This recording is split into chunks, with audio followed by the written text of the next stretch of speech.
Welcome to It Starts With Courage podcast with Kat and Jen. What is it? It's everything. Everything you want in life starts with courage.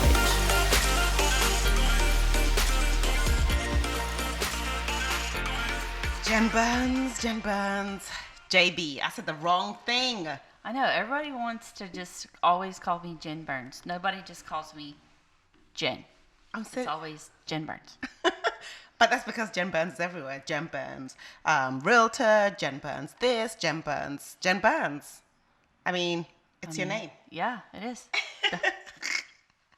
How are you doing today? I'm doing really well. Uh-huh. Super excited about our LSU women's basketball team. Yes. They had a sellout crowd. Oh my gosh. Sunday. Uh-huh. We beat Florida. It was a 'cause nail you've got biter. Season tickets, Yeah, don't you? I'm a season ticket holder. Oh, come on. Yep. So it's been fun. We have the last home game of the regular season on Thursday night. Mm-hmm.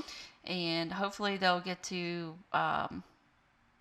host the NCAA tournament. Yeah. Kim Mulkey is, my Best friend in your head. my best friend in my head. Yeah. Did I tell you? I don't think I've told you this. Tell me. I got to meet her. Remember the other episode when I was saying how we narrowly missed each other at that house? And basically you talked about how she's your best friend and you're going to be that weird one that goes up to me. You're my best friend. Yeah, and you I just did don't that. know. I did that. Okay, tell So us what happened. I went to the NIL, which if you're not familiar with that, the name, image, likeness, that's the NCAA has now allowed NCAA athletes to make money based on their name, image, likeness. So before you couldn't buy an athlete anything or dinner or anything like that. They couldn't accept any kind of money or anything, but now they can based on their name, image, likeness. So if they have a big Instagram following or something and you want them to promote your business, you can pay an athlete to promote your business. That's pretty cool because I remember I went to a TED Talks that there was a lady who was a coach. I don't remember her name. I suck with sports, you know this. And she was basically advocating for something like that, where she was saying basically with college athletes, I really don't think people in England have a problem with this, do we? But since college sports are so big here, typically the college athletes or students, they get, I suppose it's reimbursement in, what's it called? Tuition, housing, that kind of stuff, but they don't actually get paid. That's right. Even though these universities make a ton of money. But now I feel like we've talked about this before, but now they can get paid. And so anyway, LSU was having a meeting for business owners that may want to do some of these name, image, likeness deals with their student athletes. Yeah. Because that's going to come into play with, where kids go to school. If they can partner with a community and make money, that might tip them to go to that school rather than another, even though it's really not supposed to be for recruiting. There's not a lot of rules right now with it. So it's definitely not supposed to influence recruiting, but I think it probably already has in some way. But anyway, they were having a meeting at LSU about it. So all these businesses were there, and I got there a little bit early. Yeah. And there she was. Oh my just God. Standing. She was just standing there, and she was talking to somebody, and I was like, oh my God, she is standing right there. I'm going to meet her. Oh my gosh, Jen. I'm just trying to imagine what you did that you were just like, you're my best friend. I didn't say she was my best friend, but I said she could be my best. I said we could be best friends. Yeah.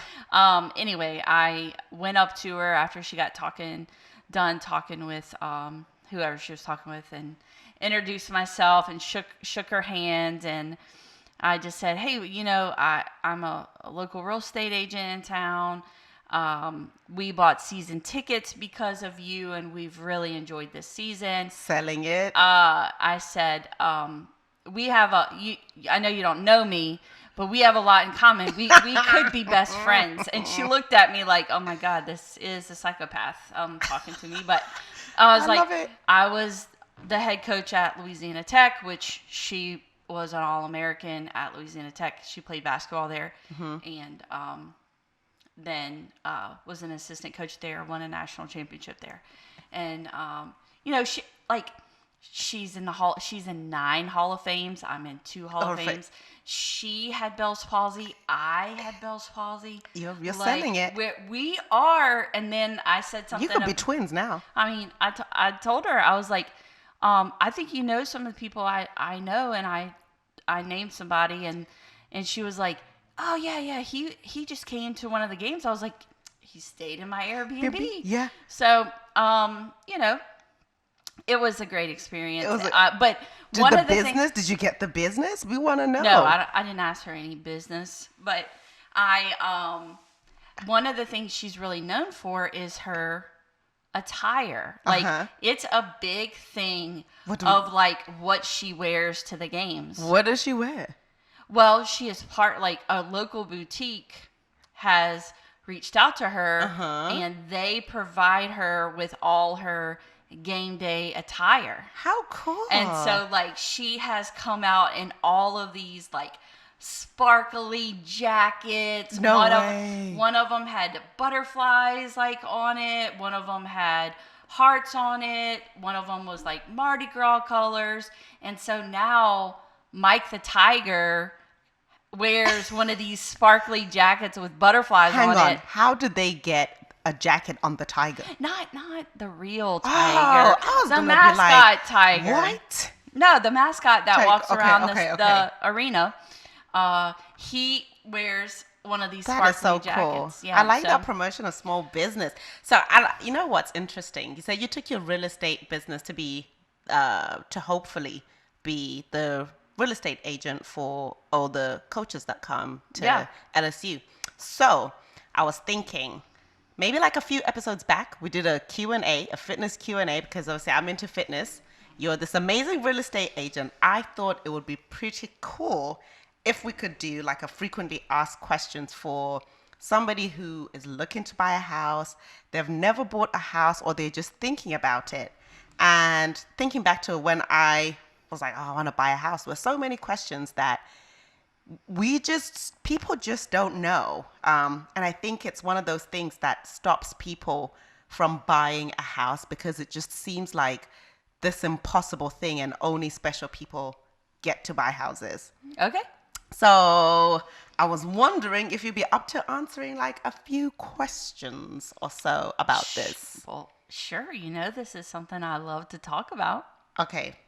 The first question I'm going to start with is because this was my biggest thing when I came to America. I was thinking like, oh man, I have to get credit. What is credit? But I know I need it, and I need to build it up and make it big. So, because you have to have great credit. So can you tell us like, what kind of credit score do you need to be able to buy a house? And is it as essential as everybody talks about? What does it even mean? What does it affect? Okay, so I think that is a little bit of a loaded question, because there is probably different credit scores required in different areas, right? Okay. So I would think maybe in California things might be a little bit different than they are in New York or in Louisiana. So I guess we'll start with just a blanket statement that is just saying that like the advice that I'm giving on this show, it pertains to my particular area. Okay. I think it's gonna be true for most areas in general, but maybe some of the numbers might be a little bit different. I know some of the lenders that I use can do loans in multiple states. So I think it's a good guide, but I would say consult, if you're not in the Baton Rouge area, consult a local realtor to help you with that. Right. So, there's different types of loan programs out there. Yeah. And each one of them has different requirements of credit score. So like a conventional loan is the loan that is That's the most common, right? no, it's like the hardest to get. Like it has the Oh, highest requirement of credit score. So if you're going to do a conventional loan, you want to have above a 700 credit score. okay. Now, I think the best credit score you can have is like an 850. 850. Mm-hmm. Credit And Karma so, tells me. yep. So um, the credit score for a conventional loan, you would want to have over a 700. Okay.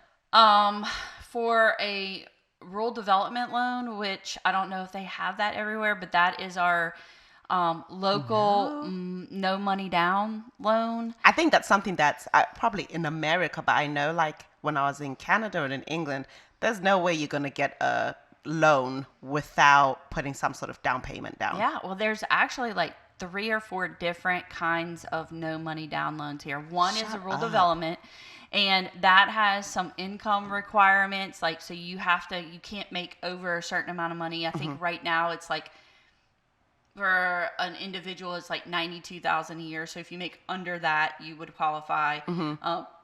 For those loans, they like to see a 640 credit score. Okay.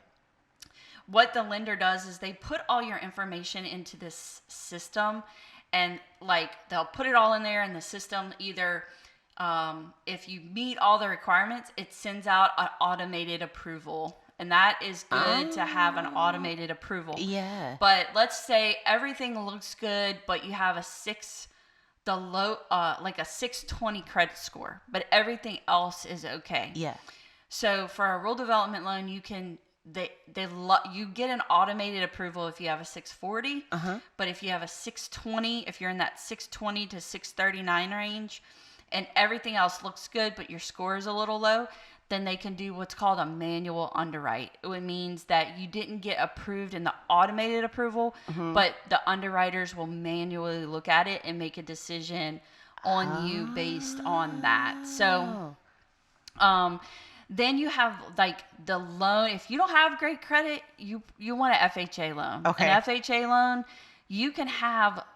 Guess what the lowest credit score you can have Now, to get a loan. Now, I think this is going to come as a shocker, and this is only because I read this somewhere. You can have a 540. You probably can. Or is that too Like, low? no, Am I just I think wishing? you can. Okay, you can have an FHA loan. You can do a 580. A 580 credit score and still only have to put 3.5% down. And does this one have an income restriction as well? Nope, no income restriction, no location restriction. The rural development, only homes in certain areas Yes. qualify. It's more like your rural areas, Yeah. rural development, right? Lower populated areas. So like in Baton Rouge, there's only a few little spots in Baton Rouge, but like all the surrounding communities like Denham Springs, Ascension Parish, Livingston, Central, Zachary, they all qualify. Just little pockets of Baton Rouge qualify. You just can't make over 92,000. As an individual, if you're like the more people that you have living in the house, like if you're married with 3 kids and you have 5 people, then that amount of income can go up based on the number of people living in the house. Only in America can you qualify for buying a house because you don't make too much and get a certain That's kind of right. loan. That's right. And put no Right. money down. So, okay. So, wait, I just did want to say, you probably can get a loan with a lower, like a 540 credit score. For FHA, you're going to get hit on the interest rate. You're going to get hit with that. And you're going to have to put more down. So That's what it affects then, credit score, interest rate, and how much you put. Okay. Yeah, so like 580 will be the lowest that you can put with the down payment on an FHA loan is 3.5% of the sales price. Right. So if it's $100,000, the debt 3.5% would be $3,500. If it's $200,000, 3.5% is $7,000.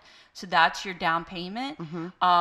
If you have below a 580 score, I believe it's like 510 to 579. Yeah. Like, I still think you can get a loan, but you're going to have to put 10% Sit down down. or more.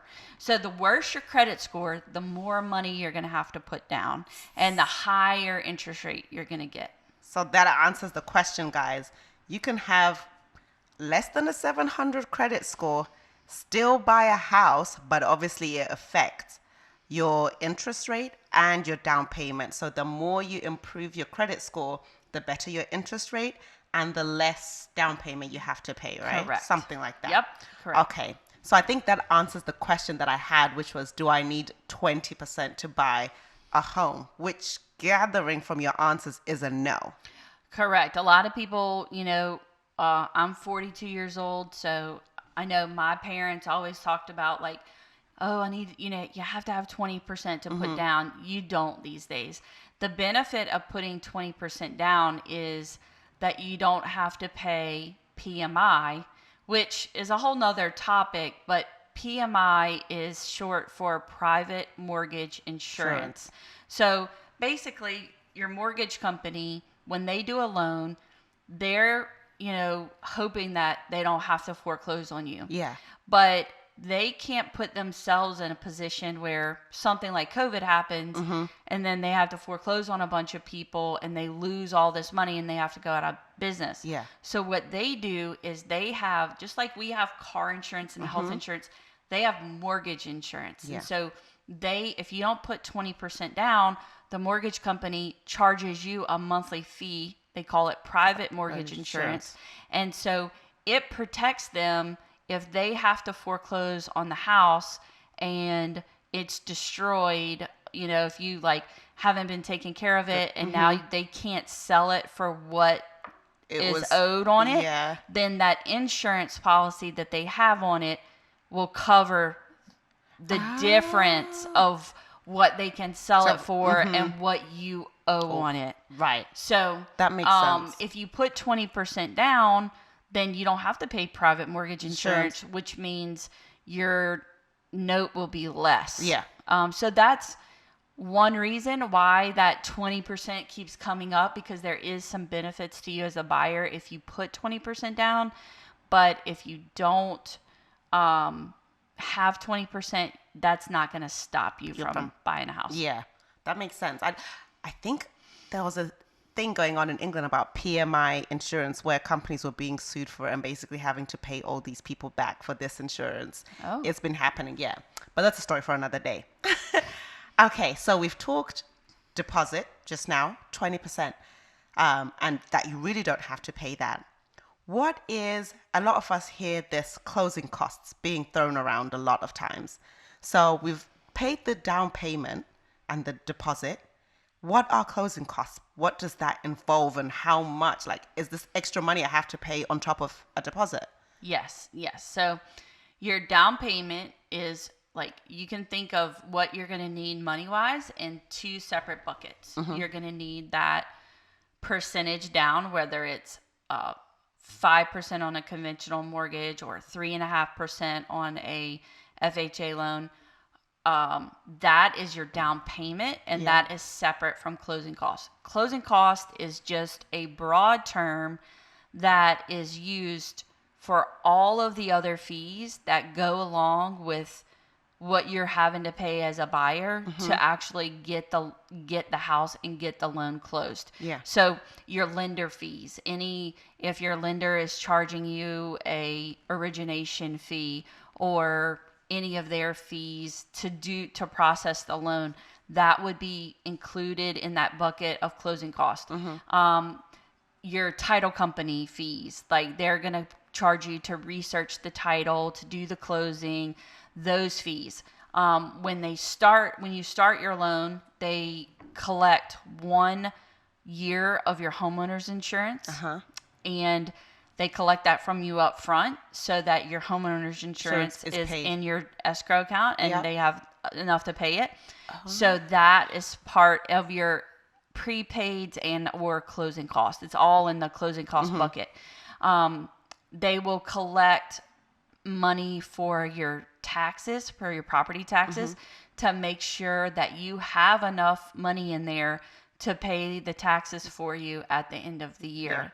So, So this is okay. That'll be a yeah. follow-up question. So all of these things added together are put on your at the closing. We have a what's called a CD, a closing disclosure, and it lists out all of these fees, and all of those fees are considered closing costs. So in the years previous to the last 2 years, it would be customary for, like, let's say you're a first-time home buyer and the house is $250,000 and you have the down payment, or you're using a rural development loan where you don't need a down payment, but the closing cost is going to run you about $7,500. Okay, but doesn't this depend on the size of your home or the cost of your home? Yeah, it depends. Something? There's a lot of variables in there. It's going to be different for every area. It's going to be different on insurance, taxes, all of those things. But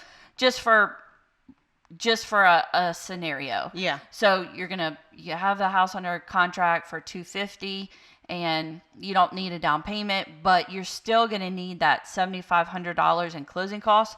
So what people would do is, okay, I have $2,500. I'm going to raise the price of the house. I'm willing to pay $255,000. Yep. And then I'm going to ask the seller to pay $5,000 in my closing, and then all I have to bring to the table is the $2,500 that I have. Yeah. So when the market wasn't as crazy as it is now, buyers were getting away with that because it didn't really matter to the seller, because the seller's still getting their $250,000.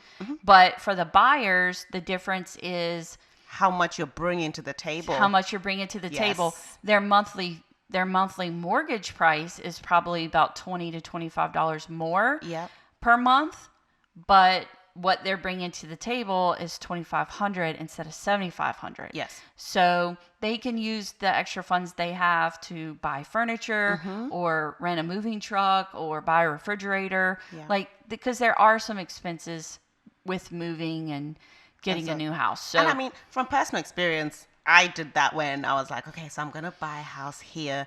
I wasn't so sure about buying a house here because of the weather. I was so worried. So I was like, I would hate to throw in my own money and then like there's a hurricane next and then the house is gone. So I negotiated for the seller to pay for the closing costs.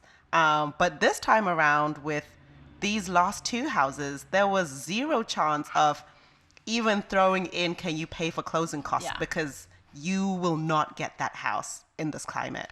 Yeah, so this market is like super intense right now. Yeah. It's treacherous out there. Like, I would say kind of in a, people talk, I know this isn't one of our questions, but people ask all the time, like, is it a buyer's market or a seller's market? Like, what kind of market are we in? Yeah. And so like, a balanced market where like buyers and sellers are both getting a fair deal is when we have like 4 to 6 months worth of inventory, meaning that if no realtor listed any other homes, it would take 4 to 6 months to sell everything that we have. Yeah. Okay.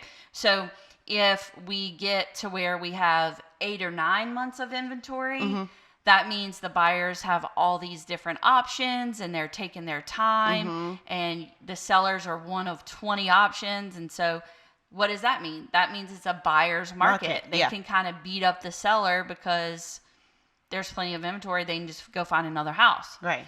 That's what I came to do the very first time. So if there is low inventory, meaning there's no homes to sell, then it's typically a seller's market. So right now we have like 3 to 4 weeks of inventory, like maybe a month's worth of inventory. So when something hits the market, it's like a race. It's like, because when we put my house up for sale, I think there were like 6 viewings scheduled within those, because you put it up at like 12 noon or something. By 5 p.m. there were 6 showing scheduled, and by the next day there was an offer.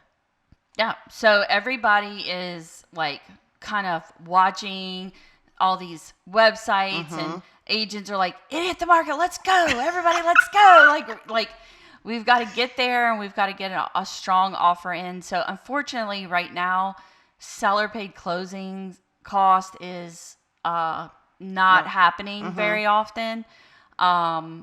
It's more the opposite way of going over asking, paying more than appraised value, having to win, like sell your firstborn child with your offer. But yeah, so that's kind of how that works. So I don't want to keep us here too long. So I have a couple more questions. So we've done closing costs, we've done down payment, we've done the importance of a good credit score. So next, obviously, I'm not a native of America. Can you buy a house if you're not a U.S. citizen?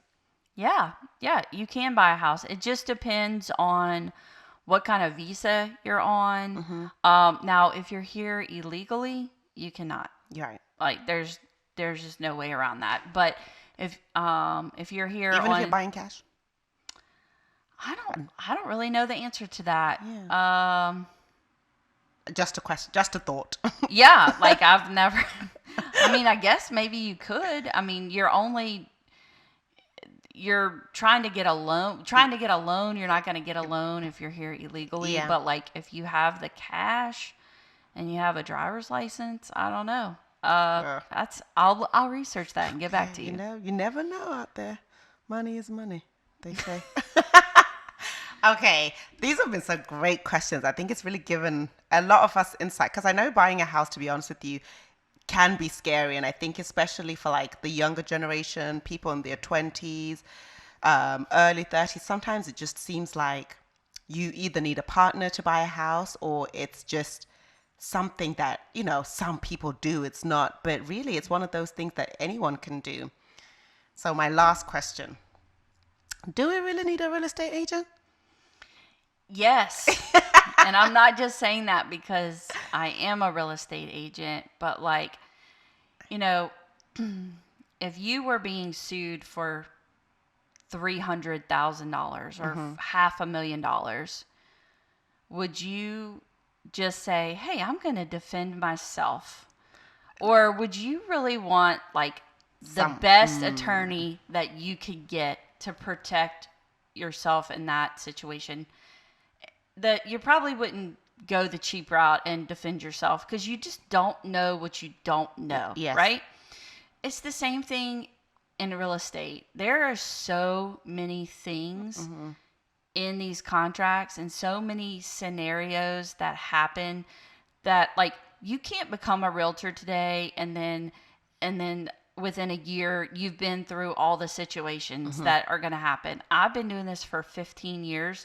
And there's still new situations that come up that I'm like, oh, this one's hurting my brain a little bit. I got to figure this out. And so as a buyer, especially because as a buyer's agent, the buyer does not pay the agent directly. Yeah. The seller, when a seller has a house to sell and they hire a realtor, that realtor will negotiate a commission with the seller. Yes. And I think that's what we usually get hung up on. We don't know if we have to pay you as right. a buyer. Right. So the selling agent or the listing agent negotiates a commission between them and the seller. And then they will go into the MLS and they will put it in there and they will give the buyer's agent a portion of that commission if we have a buyer. So then the buyer's agent, so if I'm your agent, I can say, hey, Kat, this house just hit the market. Let's go see it. Yeah. And then I can represent your best interest. But at the end of the day, my services to you don't cost you anything. Right. I get a portion of that commission that the seller is paying. So that makes sense. And I think one thing from experience that I've learned is if you're out there buying a house, guys, you need to find a realtor that you're going to trust, and trust that they're doing the best for you and representing you in the best way, both whether you're a buyer or a seller. I think as Jen will tell you, I came in this game skeptical. But Jen made the process so easy through buying, literally just said, here, you need to sign this, here, this is that, and explained all the things, all the questions that I had about even the offer letter. Like, I read everything like 3-4 times and had questions for everything. Yes, you did. And especially for selling, I think my best experience was with selling when we had the home inspection and they said they want this, that, this, and that fixed. Now, obviously, most people be like, okay, well, let's try and fix it. And obviously, you're like, no, we're not going to do that. This is what we're going to do because A, B, C, D, you know? And all I had to do was either pay invoices or just, and it was done. It was so smooth and such a happy time. Yeah, like I set up all your contractors. Yes. You didn't have to like call these different people and not know if they were going to show up. Right. I just get someone used to fix that. Yeah, You did just it all. like scheduled the electrician, scheduled the AC guy. That's they went because out. Jen has a guy for that. She legit has a company called We Have a Guy for That. So yeah, I think your agent does a lot more for you than you even know. Yeah. And if your process is very, very smooth, then that means you have a really good agent because they made your process smooth. They know what lenders will take care of their customers and not overcharge and make the closing deadlines. They know the inspectors that are thorough and do a really good job. They know all the partners in town so like when you work with a really good agent, it's like having a dream team of all of the lender, the title company, the inspector, all of that. You're going to get the best of the best to represent you in all facets of the transaction, which then is going to turn into you like having a great experience and being like, oh, it was so easy to buy a house. Yeah. And I'll put it to you like this, guys. I am that person who's not a US citizen. I'm on a visa. Initially, I found my own mortgage broker. That didn't go very well. And like, what did I say? I said, look, I'm going to send you to someone else. Yes. And if she can't do it, nobody can do it. And that was it. Look at me now. You're a homeowner. Yes. You're a double homeowner. Yes. But this has been amazing, Jen. Thank you for answering those questions. I think if anyone out there just thinking about taking the steps towards buying a house, definitely takes a lot of courage, especially to look at your finances and bring it all together and really just start preparing. I think if you're willing to visit us over on our socials, Jen can hopefully answer a couple of questions for you guys.